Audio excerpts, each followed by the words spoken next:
It's been very, very hot, even for our standards.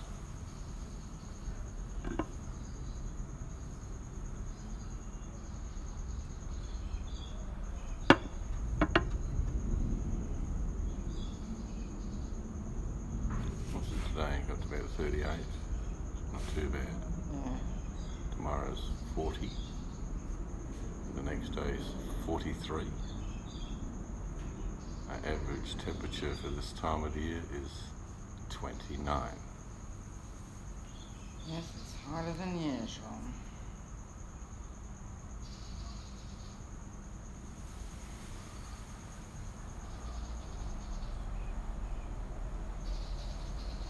Really whacked Hal down his evening song.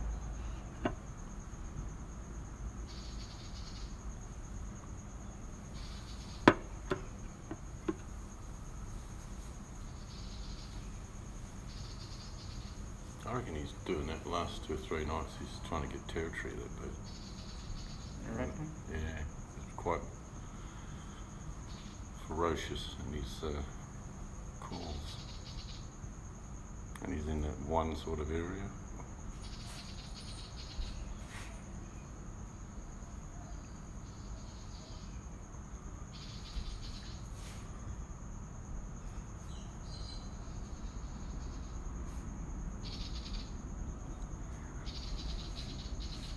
He's like forcing the point, isn't he, with his singing?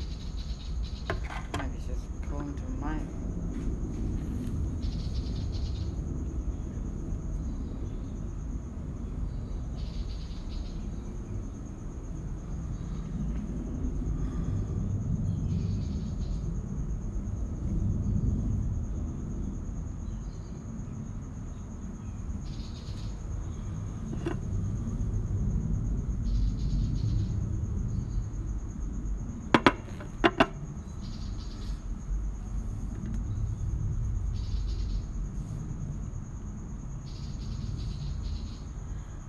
See any blasters tomorrow, is it going to be too hot for them again?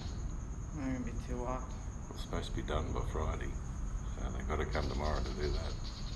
They've got a glass all in here, and then hard wall out there, and then come back and glass that again Friday. Unless they're figuring they're going to work on the weekend, because it's going down to about 28. I don't know.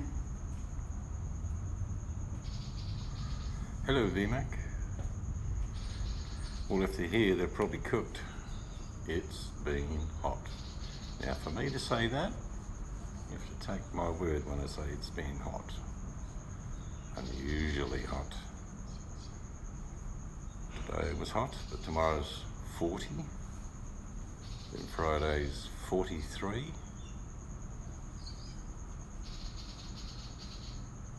Can you hear that woolly wagtail? How about it's hot? 40 degrees, 40 Celsius. Yesterday was 41, today was about 38, so a bit of a relief today. 41 tomorrow, then 43 Friday. Well, to give you an idea, I mean, every month, I think I said this last week, every month of every year for the last 3 years, we keep setting records. It just keeps getting hotter. 0 there today. And you're talking about, you look at what they call mean average temperature. Well, we've got 160 years of records, and our average for December is 29. Not 40. And we are, on average, about 8 degrees hotter per day than normal. So, and it just keeps getting hotter. Now, our hottest month isn't until January and February. They are our hottest months. And we are 2 and 3 months away from that.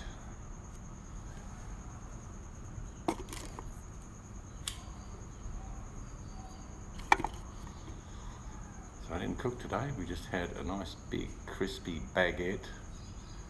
Quite big actually, isn't it? When you buy them, they're about, what do you reckon, 2.5 feet long? Yeah. Lettuce, cheese, Havarti cheese actually, red onion was yum. mayo, mustard, and I like putting, when you buy the French onion dip, I put that, a coat of that on one side as well. Rain records. Well, that would indicate, strangely, that it's warmer than usual. Apparently we've got Canadian firefighters coming over to help us fight fires. Cool. They're foregoing their Christmas to come and help us. Good on them. We do the same. Aussies go all around the world helping fight fires. And if the Canadians are coming, you can guarantee they'll be volunteer firefighters just like ours.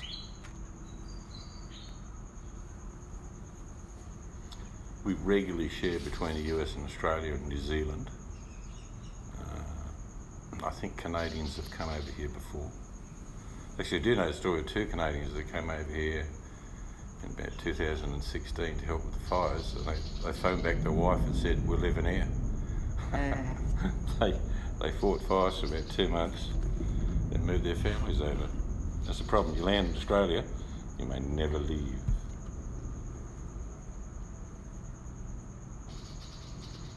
Yeah, Canadians and Australians have always reciprocated on every level, not just fires.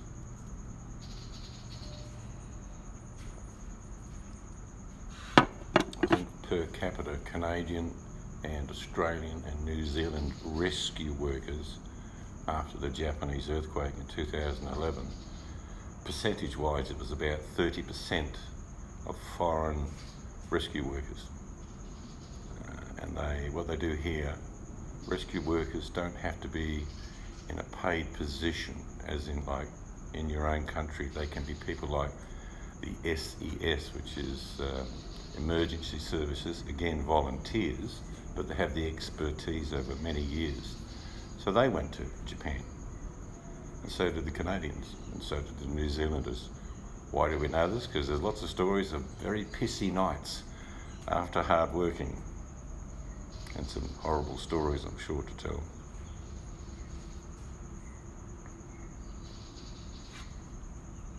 Yeah, it's done on lots of levels. Even medical knowledge, R&D is shared between Canada and Australia in a big way. Both countries aren't recognised for their work they do behind the scenes. And that's because we don't say much. Hey, JP, here you go, mate. But the fires have been terrible. Actually, Sydney and Brisbane and Melbourne are freezing temperatures at the moment. They're 20s. I think Melbourne had a maximum of about 15 degrees the other day. Our lowest temperature so far for December is 38. And tomorrow's 41.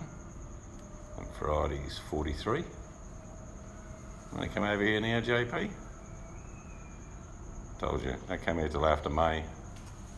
You soft-skinned Gold Coast people would not tolerate the heat.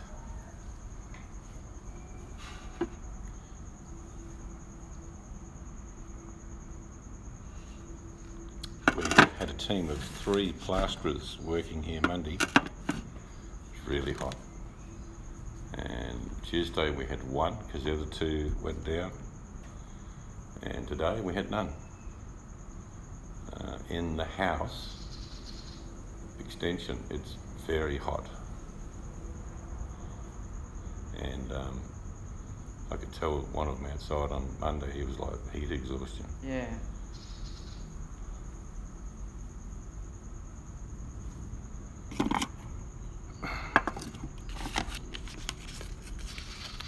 I think in Sydney, for an example, the average medium temperature for December is about 26, 27. That's about what they're getting. Ours is 29, and we ain't getting that. We're 8, 9 degrees above that every day.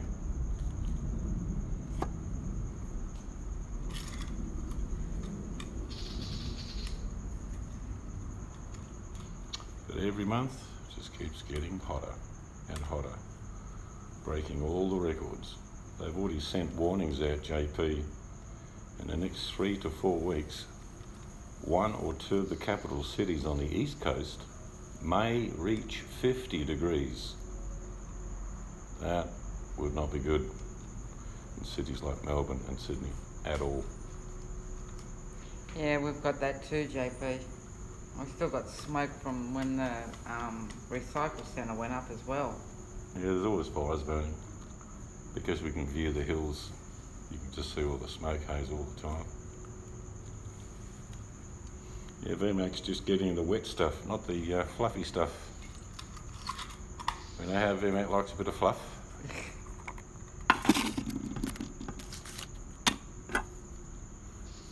Climate change is real. There is no argument on that. And there's no point arguing about it. But there is probably a very good argument for people to sit down and work out how we can save old people's lives, how we can better manage our resources. A white Christmas would be so nice. JP, just drive up to Mount Kosciuszko. They had snow. Trust me. They had snow in Adelaide yesterday. Snow in Adelaide? Yes. Jeez. That's what I'm saying. The weather's just so weird. The beaches, yeah, people still go to the beaches. If the smoke gets too much, they leave. But sometimes going to the beach in 40, 41 degrees is not a good idea between the hours of 10 and 3. You go early morning or late evening. Early morning, about 7 o'clock is really good. The water's at its warmest, believe it or not. In the middle of the day, the water can be quite cold. It could be 41, 42 degrees, and you go in the ocean, you go, ooh, it's freezing.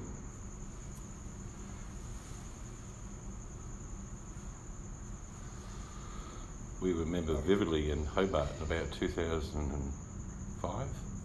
We lived there, and we went to the fruit and veg market. We lived in the suburb called Oaklands, and on the north side of the Derwent. And we're walking out of the car, going down to the big fruit and veg shop that's there, and it's snowing on Christmas Day.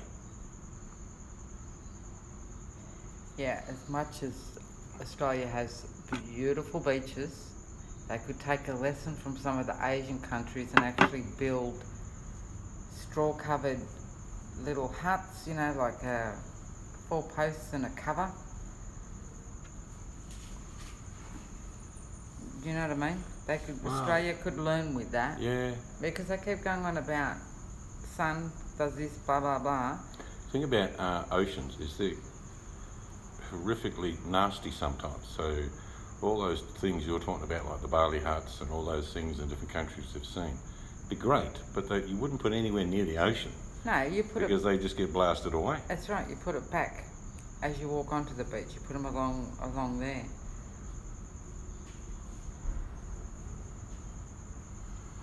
Yeah, we don't. But most Aussies, at best, I'll be honest with you, VMAC, at best, someone might take an umbrella down, but they'd be looked at as like, what are you doing, you wuss? It's not the Aussies. I mean, we're usually pretty smart. We usually go really early to the beach. I'm talking because the sun gets up at 4:30, 4, and you start thinking, well, I'll go down the beach about 5, beautiful walk, have a bit of a swim, the water's warm. You can come home by about 8, beautiful. And then all the tourists stay down there from about 8 till about 3 in the afternoon, and then a lot of them die. And then we sort of, cremate them and send them back to their own countries because they didn't realise that dehydration is a real thing.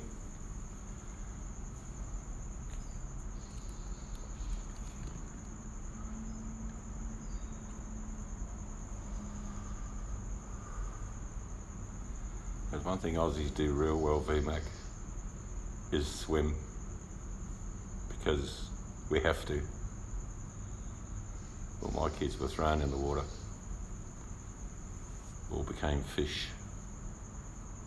Second nature.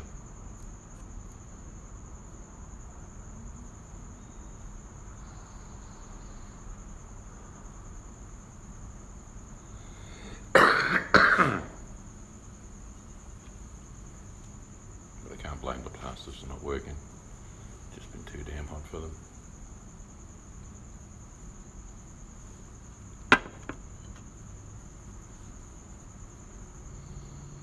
Actually, the missus can't swim, JP. It's just one of the things she's never wanted to do, I think, isn't it? Oh, because Mum was afraid of the water, so she never took us for swimming lessons, so we all suffered. We were never allowed to do school swimming lessons because of Mum. Mum nearly drowned. Fell down a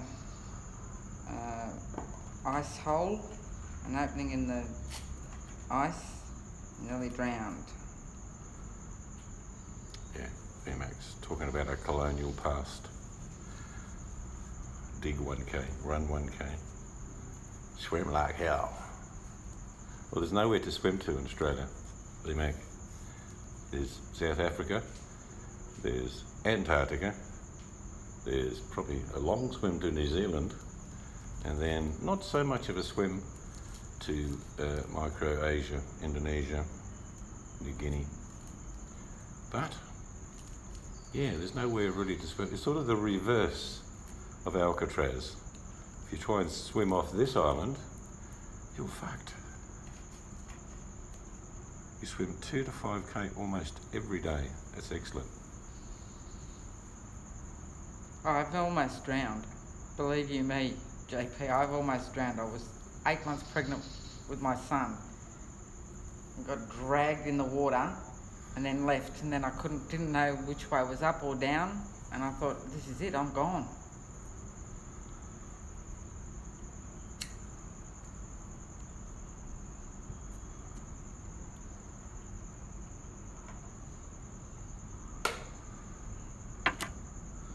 I was at a place called Three Springs when I first came to Australia. I was about 10, and I thought the pool was fantastic. Loved it. Never had that sort of thing back in the UK. However, someone, as I was under the water and coming up, someone dived into the water. Apparently, witnesses tell me it was their knee that hit my head. And I sort of just was under the water thinking, oh, this is cool. Yeah, maybe I should go to the surface. I was just in a daze. Got up, waited about 10 minutes on the edge of the pool, dragged myself over, laid on the grass. I wasn't well. Concussion. But I didn't drown. He's Sasquatch. Oh, Danny G, oh, Danny G, we like you so. Hello, David. No cooking tonight for us, Dave, because I wouldn't need to put the heat on the cast iron. Just need to leave it outside. It's been extraordinarily hot.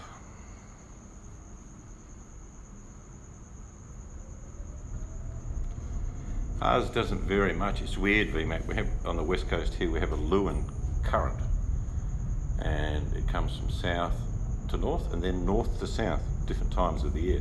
During summer, it comes from the south, and the invection brings all the cold water from the Antarctic. So like I say, today, if I'd have went swimming today, it would have been 20 degrees, 18 degrees. In the middle of winter, the current changes and pull all the warm tropical water down, and it could be like 5 degrees Celsius and the water will be 25. So we have an extraordinary pattern here. I'm sure it's not unique around the world, but in winter, the water's warmer than it is in summer.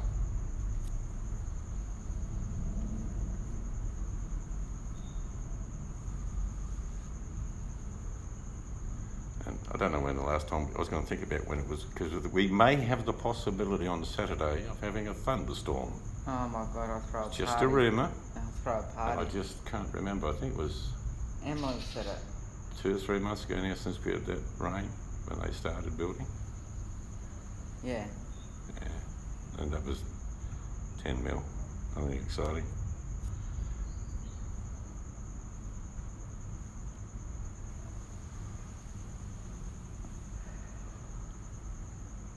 Yeah, I don't think many Canadian kids do what Aussie kids do every day.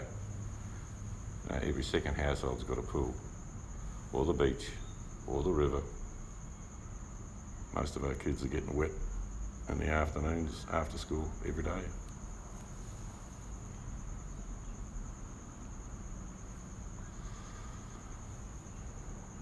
Need to see your puppy, JP.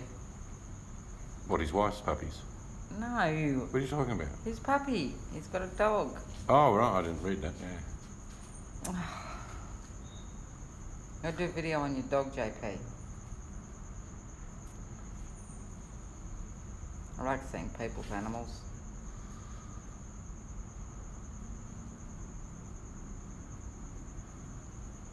Actually, our daughter's dog this morning. Oh, Milo, the special needs. She normally dog. drops the grandstand off here and we take him to school. But she decided to take her son to school today. So she half ate her yummy pancakes that she'd made, took her son to school, came back. The brown little chihuahua was sitting on the chair Licking his lips. with an empty plate. And I said to her, well, you did leave it out.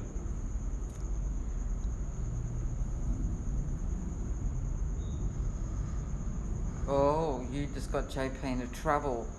It would be a compliment if JP knows me well enough. It would never be a detriment. Hello, Mrs. JP. Mrs. JP, how are you? Think about really young women, you know, the 20-year-olds like JP's wife. They get a little bit hyper every now and then. But it was a compliment for sure.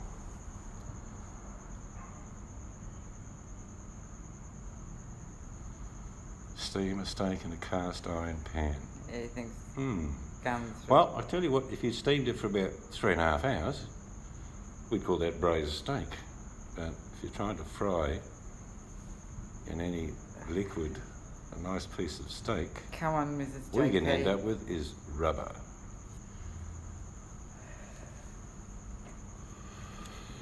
Mrs. JP would be more than welcome. She'll be telling all the stories on JP. Yes.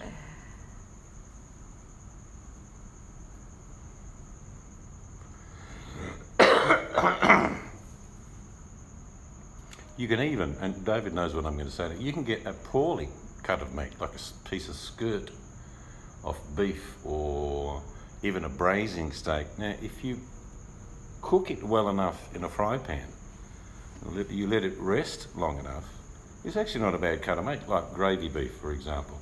It's usually meant for stewing and making hearty stews, but you can cook it quickly, like a normal steak, let it rest a lot longer than normal.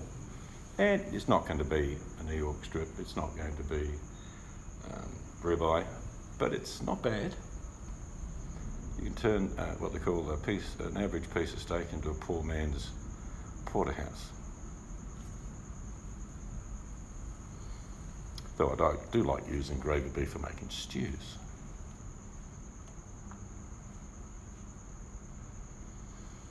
It's the secret of most meats or proteins. Probably the only exception, because it cooks so damn quick, is fish and chicken.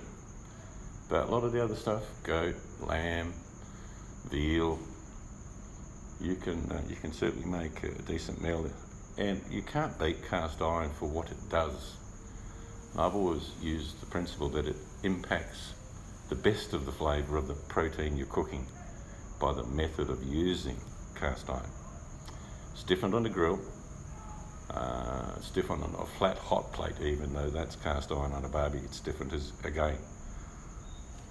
And you don't need a $500 cast iron pan, it's just how you actually cure the pan from the start that makes it a good implement. He had inches of oil and butter. Boil the hell out of it. Well, there's a couple of methods. My favourite method is to oil the steak, not the pan. Yeah? Top sirloins, nothing wrong with that.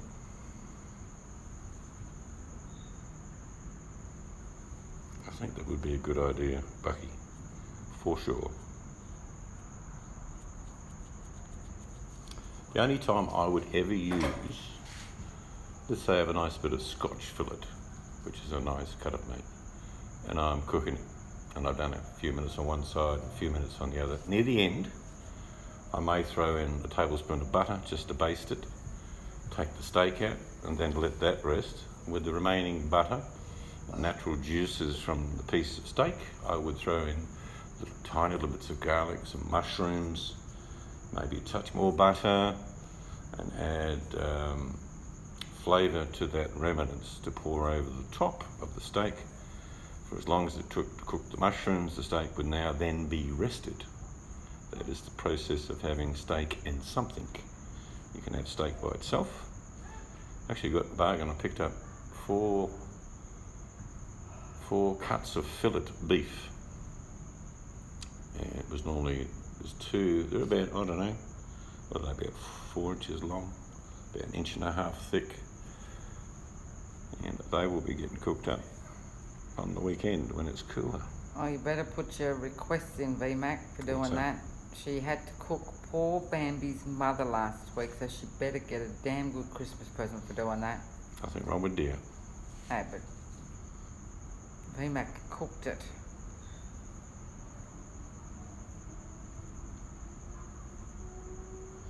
Poking holes in a steak. It's Bucky, Is that, JP. are you saying prior to cooking, David? Because that's just dumb. Supposed to seal in the fucking juices, not release them.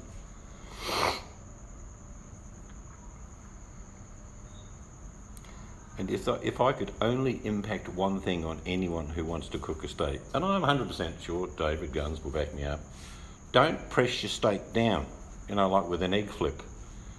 I've been to 1 billion barbecues where the host will be sitting there with nice quality steak, and for some reason, pressing it down as hard as he can on the hot plate or grill, squeezing the life out of it, and then wondering why their steaks are tough. I'm not a vegetarian, VMAC, and I don't even like cooking Bambi's family. I don't like cooking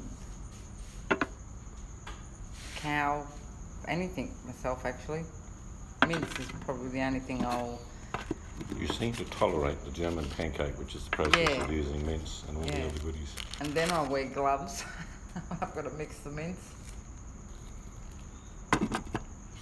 I just can never, I don't know why people do it. People even do it with sausages. A couple of times I used to ask, why are you doing that? And then in the end I thought, I'm not going to bother asking. I will just cook my own piece of steak. I will never I wonder what the process in people's minds is to actually press down on a nice piece of steak on a barbecue. Is it they think they're getting a seal on all the other side? Maybe that's what it is. I will never cook you a steak. Goodbye, Danny. I'll see you, Danny. You will cook me a piece of steak? I said I never will. Oh, okay. Why? Because I don't really eat steak.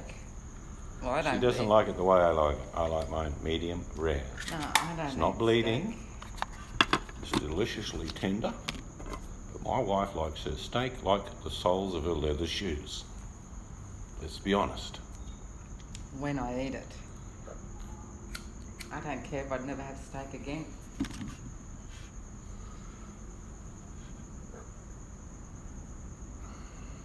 Well, the one thing I would ascertain over the years I've frequented on occasions, watching the man in the can do anything, is that he knows absolutely nothing about everything.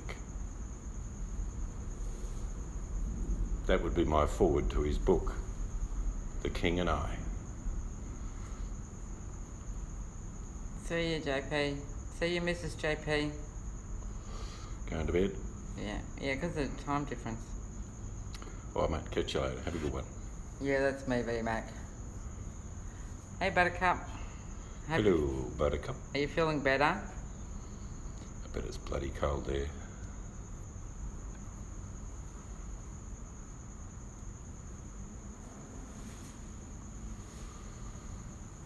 I think VMAX down to 0, but with wet, cold rain. We're hovering around 104, 105 every day with not even an ounce of rain in sight.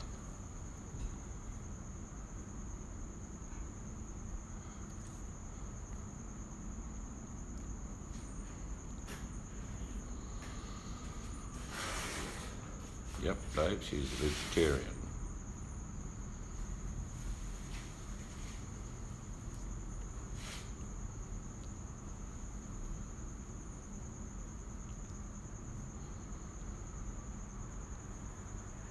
which is fine, but it just leaves more meat for me and David, I guess.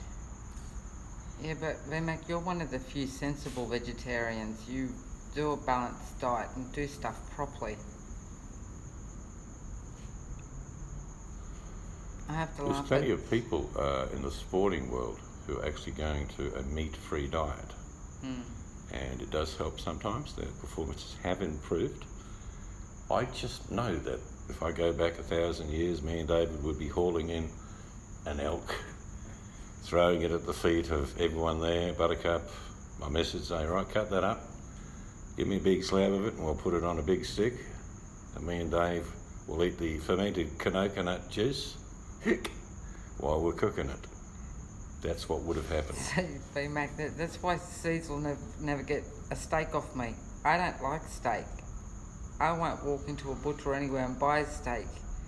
So therefore he won't get a steak off me. So if he wants steak, he has to cook his own. And that's okay.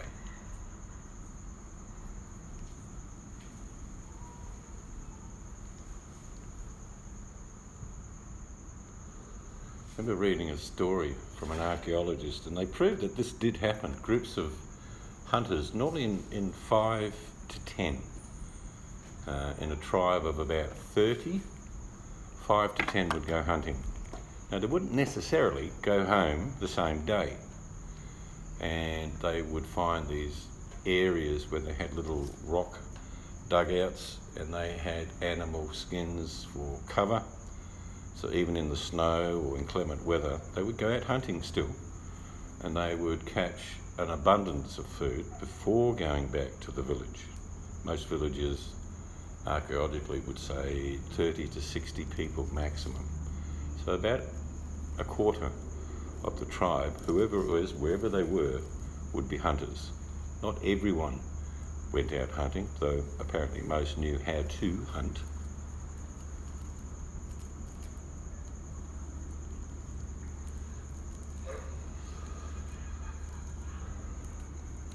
I would suggest, VMAC, you're not alone.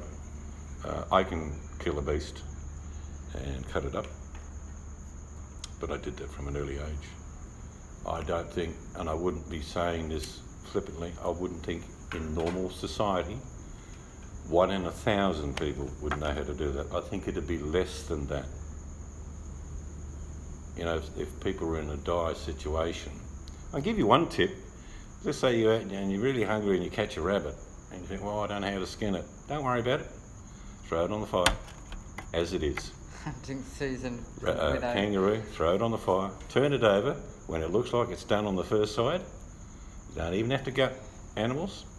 Trust me. No, that's disgusting. Well, you don't just get a kangaroo and chuck the whole lot on, because you've got to take their liver and their kidney and everything out. You can't eat that.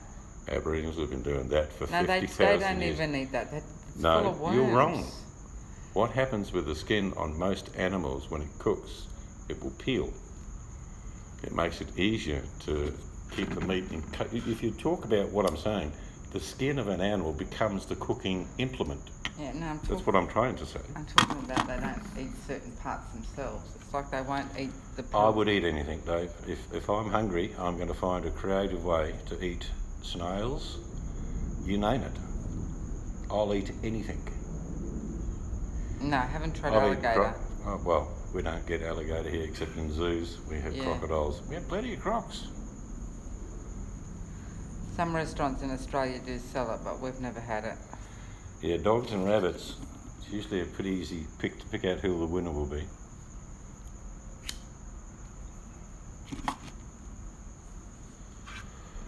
But I've eaten galah or parrot. Didn't know at the time it was parrot, but it was explained why, because these people didn't have much money.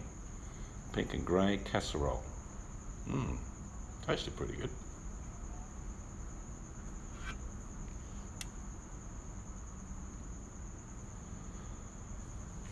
I think one of the strangest things, VMAC, that would happen if everything turned to crap and you were mobile and you had to keep being mobile, is the hardest thing to find, unless you knew what you were looking for, would be vegetables, even wild vegetables, because people just wouldn't know.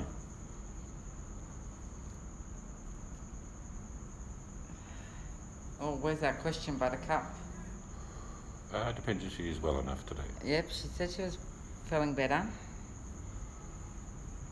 Well, there's not much difference between a winkle and a snail. I've never tried snail. I've tried oyster and all that. I don't Yeah, like that's the it. best way to describe it, Dave. Most crocodile taste fishy.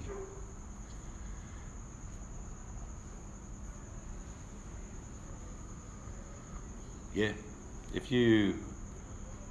I know quite a few of Australian, predominantly along the riverbanks, we have a lot of wild yam, or wild potato if you like, but it's a yam. A bit like a sweet potato, but not quite. Hello, Adam. 20 degrees Fahrenheit. We've had an average of about 100 for the last week. Adam?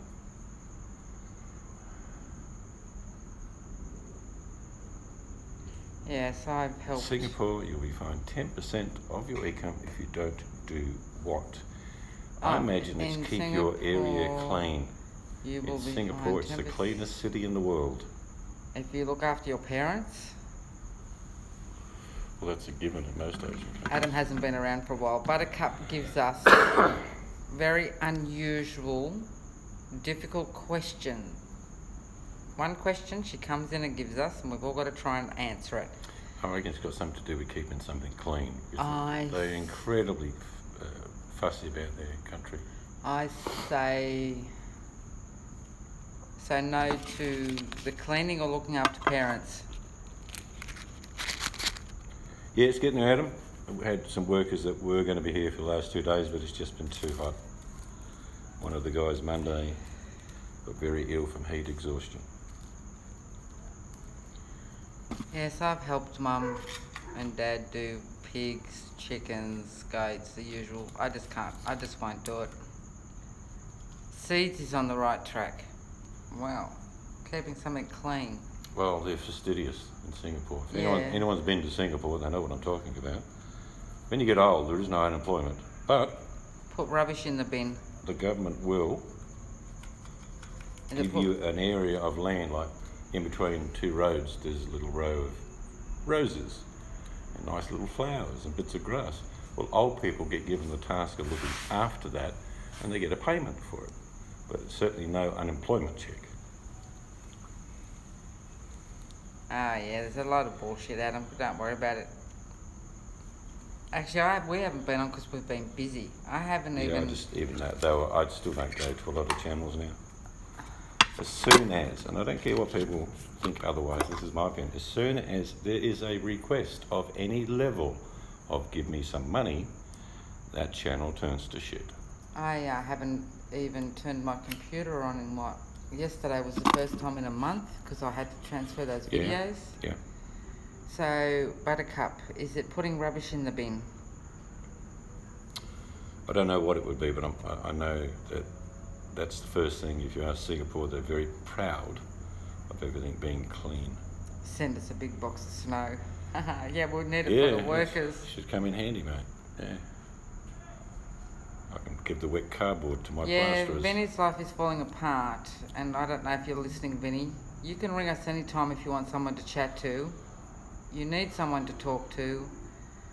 Sometimes people need to kick up the arse and be told, but right now he's just obviously feeling a bit low, and he handles it his way, I suppose. Oh, there's no telling anyone what to do, but I think sometimes you get so down, you don't see how down you are. That's right.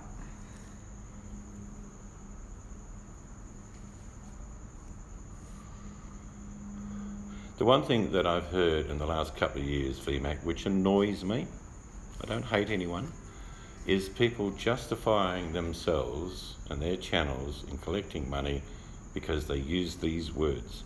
Well, everyone else is doing it. That's just like... That's the most common explanation. The old So saying. it can't be wrong, or because everyone else is doing it. So the old saying, if everyone jumps off a bridge... Well, that's right. I mean, if you're like a lemon and you decide to say, wonder where that mate of mine's going over that cliff, I'll follow him because everyone's doing it. So Buttercup, is it putting rubbish in the bin? Is that what they get fined for if they don't put rubbish in the bin? No, We get fined for that. No, yeah, we get fined for that. I know they also have very much public hygiene in Singapore. You can't walk around like a man in a can in a van. They will stand on your head and hose you down. And I'm not kidding. Singapore people are very proud of cleanliness.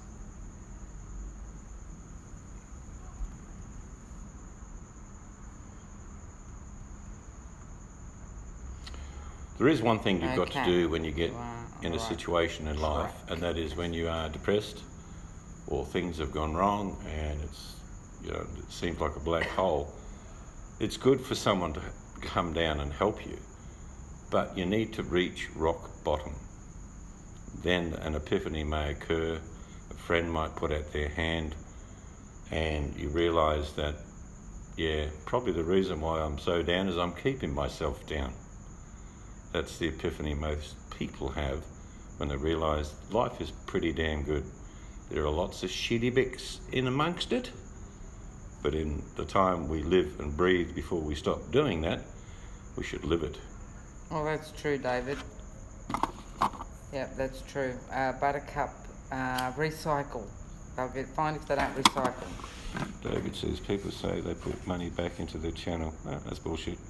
I didn't tell you to start a channel or buy all the play toys to use. No. Like I say, people can do whatever they damn well please, but I'm entitled to my opinion. And my opinion is there's been an amazing amount of people who used to just run straightforward channels, chat and have fun, who say these words, well, I've decided to get all these payment methods because everyone else is doing it. And you know, it's just a tip. Well, I have a tip for all those people. Fuck off.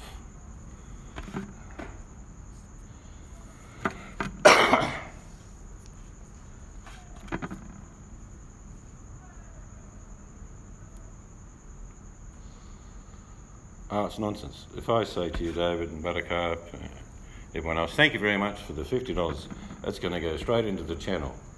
What a load of codswallop. A, I obviously got internet for starters. B, I've got a YouTube channel. What am I going to do to make it better? Buy a better microphone? Yeah, possibly. Do you like food? Alpha 68. Do I like food? I love food. Food? We love food. I like the food. Do you like food? Oh, yeah. Oh, I'm monetised. I've been monetised for a very long time. I don't live off it, trust me. And we do give little gifts to people. So I can assure everybody that the small amount of money I make through AdSense, which is AdSense paying for my videos by guys watching them, and ladies, is that money gets given back to people we meet. Because we're not here for money. Our Patreon's alright. If you've, again, it's content VMAC. The whole idea of Patreon is that you get something special from the creator that the normal YouTuber doesn't get to see. Hence, you pay that little bit extra. And you get little, like there's a channel I used to watch who did Patreon. And everywhere he went, every Patreon member got a postcard sent to them, depending on what level you paid. You got an extra gift, whatever. Listen. So it's sort of worked out depending on what you paid, obviously. But at the end of the day, Patreon is supposed to be that you get something extra for your money. No, for me, it's like, hang on a sec, $7 a month you can get Netflix, 3,000 types of videos. Or you can pay the same amount to someone on Patreon to watch a video of them saying, this is an exclusive video that no one else is getting except you because you've paid Patreon. The video is about me just saying thank you. Really? That's it? Where's me 3,000 channels? That's what we do, Adam. I mean, like, that's all Seeds has. He's monetised, and he has been since he was allowed. Yeah. I don't know how many moons ago that happened. Oh, it's years and years and years. Yeah. And like I say, people that know us well enough know that we do, from time to time, just give a little gift to somebody that we like, because it's not going to be $1,000. It's going to be just a gift that's pertinent maybe to the relationship we have with those people. I'm still waiting for the answer, Buttercup. I said recycling. I think you're going to have to give us the answer. Yeah, we've got Netflix. Yeah, I mean, I have an announcement. Not many of you know. I'm going to tell you. Oh, do I know? Yes, you do. Oh. I'm leaving my wife for a younger woman. No, that's not it. We had some great news earlier this week. Our other daughter is now pregnant with grandbaby number 10. So we're thrilled. But you can, as far as people asking for any sort of contribution, they will minimise the wording in regards to things like it's just a tip, it's to help the channel. They won't just say it's the truth, I just want some money for having a channel. And they won't go, here's a real test for somebody that just says, oh, it's not that important, but thank you for the donations, blah, blah, blah. I want those people, all of them, to go into their local malls and streets and stick their head out and ask the people they know in their vicinity for money. And then you'll see they won't do it. See, Buttercup said you get fined if you don't Flush public toilets. Man, what did they police that? Did they go in and check after you? Didn't press your little turd ball down. I want all of your money. And then she said, just imagine if Elbo lived there. Yeah, well, he'd be in jail. See, it's a couple of years ago, someone was recording Nomadic Fanatic Patreon and putting on his channel. Then that's wrong.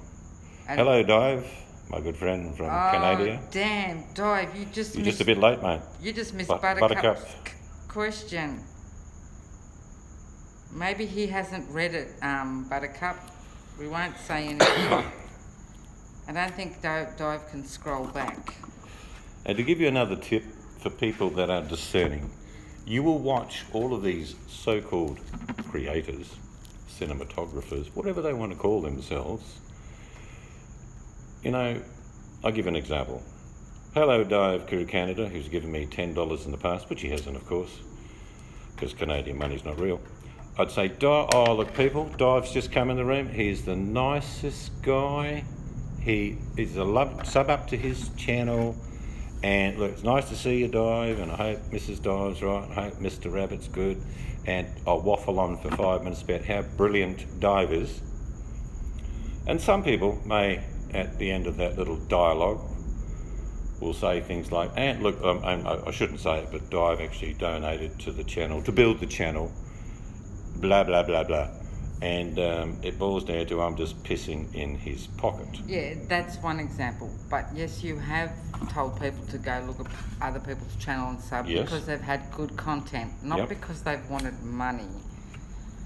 Well, what I'm trying to say is that the narrative of these channels changes to suit the ability to extract funds. What I mean by that is that you'll have someone who has always argued with another person and say, well, actually, I don't get along with this person and we've had our problems, but, he's not such a bad guy. Blah. In other words, trying to be Mr. Nice Guy or Mrs. Nice Guy to everybody because everybody has a checkbook, if you get where I'm going with that. So the narrative will change to suit the access to funds. Well, Dive's blocked you on his channel because fair enough. His rabbit did it, actually. Oh, his rabbit's always had it in for me. His rabbit is scared of you. As soon as I spoke to that rabbit, and I was at the time cutting up onions, celery, and carrots, he's never wanted to speak to me again. Yeah, we don't give to a lot of people either, VMAX. Same thing. Never goes to where it's supposed to. We go help directly. Yep. We'll find there's charitable shops that feed people. The bunny is scared. Come the revolution, me and the bunny will go head to head. Voila.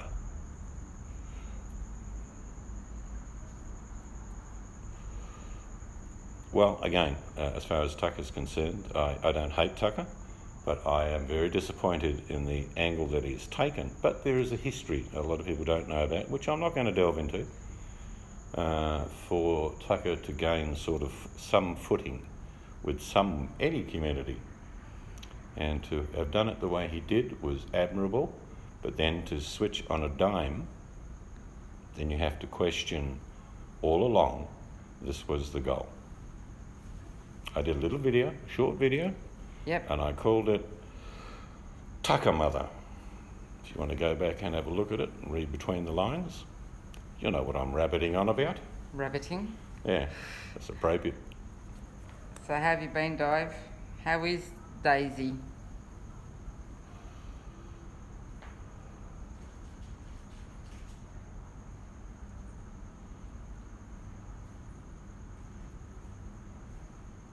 We all make mistakes in life. That is a certainty. And I am damn sure I'm going to make more before I turn my toes up. You? Never. Oh, yeah. But Never. what I am, as you get older, you tend to realise that you don't like making all these mistakes, so you minimise them.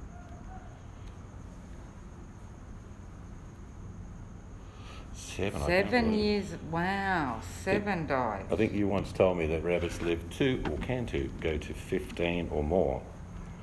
My memory's always pretty good. I think you did say that, Di. 15 is possible. Particularly that, Dive is a very conscientious Canadian, that his rabbit is a vegetarian. Obviously that will help.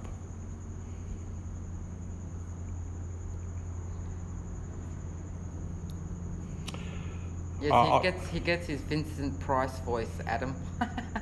I tend to use, as best I can, humour, even in the face of adversity, to show people even how I find things abhorrent. I just shine a light on it through humour. That's all I try to do. Now it is then up to each, and you will never see me go to anyone's room and blast them and accuse them. If anyone has ever seen that, let me know, because I don't do that. I would prefer to talk one-on-one with a person, but lots of people that have turned like this don't want to talk to me. And that's their right. We need an updated video on Dive's bunny. I could do a very funny Dive video, Bunny. No.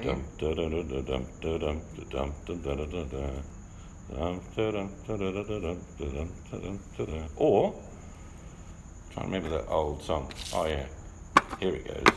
Run, rabbit, run, rabbit, run, run, run. That was my mum's favourite song. She loved that song.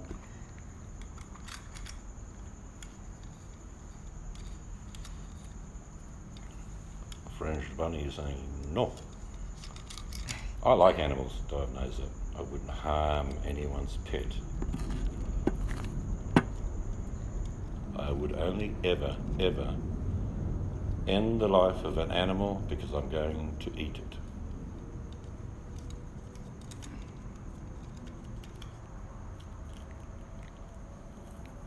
When we go to America, The rabbits of knee. Dive's bunny will be on vacation. Go elsewhere. Yeah. G'day, Di. G'day, Mrs. Di. Here you go. Where's the rabbit? It could attack you. Di will say, the rabbit is in protection. It'll be the killer rabbit. I'll be walking the property, bending over, looking into the vegetable garden. Dun, dun, dun, dun, dun, dun, dun. Australian man in his late 60s was found in the cornfields with rabbit prints all over his face. Police are treating the death as humorous. Are you talking about your animals, Buttercup? I thought I lost something. Dogs. Oh, okay, dogs, right. I am quickly going to end this broadcast, but start another one shortly. So bear with me. Talk amongst yourselves, because you'll be able to do that for a little while. Yeah, because he loses the chat. And I'll be right back. Then I have to relay it. And the wife will chat to you while I'm doing what I have to do. Back soon.